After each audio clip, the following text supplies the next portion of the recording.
한국은행이 기준금리를 2.50%에서 2.75%로 올렸습니다. 그렇다면 앞으로 집값이 바로 떨어질까요? 결론부터 말씀드리면 집값보다 먼저 대출 부담이 커지고 거래량이 줄고 분양시장과 건설 현장에서 문제가 나타날 가능성이 높아졌습니다. 한국은행이 이번에 금리를 올린 이유를 말씀드리겠습니다. 먼저 반도체와 AI 수출이 좋아지면서 경제 성장률이 기존 전망보다 높아질 가능성이 커졌습니다. 6월 소비자 물가는 3.2%, 근원 물가는 2.5%를 기록하면서 여전히 한국은행의 물가 목표를 웃돌고 있습니다. 여기에 6월 은행 가계대출은 한 달 동안 7조 6천억 원 증가했고 서울 주택가격도 계속 상승하고 있습니다. 즉 예상보다 강한 경기와 높은 물가, 수도권 주택가격 상승과 가계부채 위험까지 함께 관리하기 위해 금리를 인상한 것입니다. 그렇다면 앞으로 부동산 시장에는 어떤 문제가 생길까요? 첫 번째는 주택 구입자의 실제 대출 부담입니다. 기준금리가 오르면 금융기관이 돈을 조달하는 비용도 높아집니다. 그 영향으로 주담대 금리도 상승할 것으로 예상됩니다. 소득은 그대로인데 매달 갚아야 하는 돈이 늘어나는 문제가 발생됩니다. 그래서 앞으로는 매달 실제로 얼마를 갚아야 하는지를 먼저 확인해야 합니다. 두 번째는 집값보다 거래량이 먼저 줄어들 수 있습니다. 매수자는 금리가 앞으로 더 오를 수 있다고 생각해 계약을 미루게 되고 매도자는 최근 오른 가격을 쉽게 낮추려고 하지 않을 것입니다.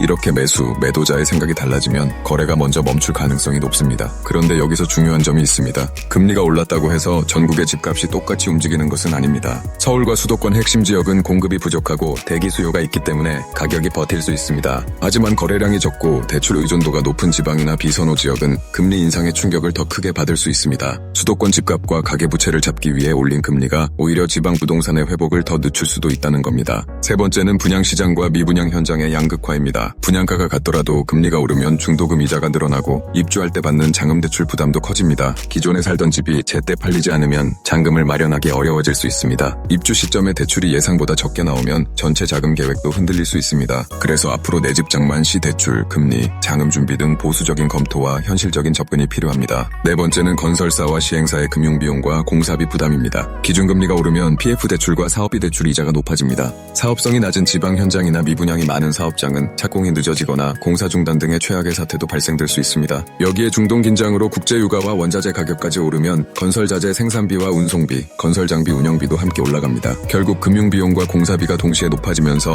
신규 아파트 분양가는 앞으로 더 오를 가능성이 커졌습니다. 건설사가 높아진 비용을 감당하기 어려워지면 사업을 미루거나 공급량을 줄일 수 있습니다. 신규 아파트 공급이 줄어들면 앞으로 신축 아파트의 희소성은 더 커지고 실수요자가 부담해야 하는 가격도 더 높아질 수 있습니다. 그렇다면 실수요자는 무엇을 확인해야 할까요? 첫째, 기준금리가 아니라 내가 실제로 적용받는 대출금리를 확인해야 합니다. 둘째, 금리가 지금보다 더 올라도 매달 원리금을 감당할 수 있는지 계산해야 합니다. 셋째, 분양 아파트는 중도금 이자와 입주할 때 필요한 잔금대출, 입주 시점의 주변 아파트 공급량까지 함께 확인하시기 바랍니다.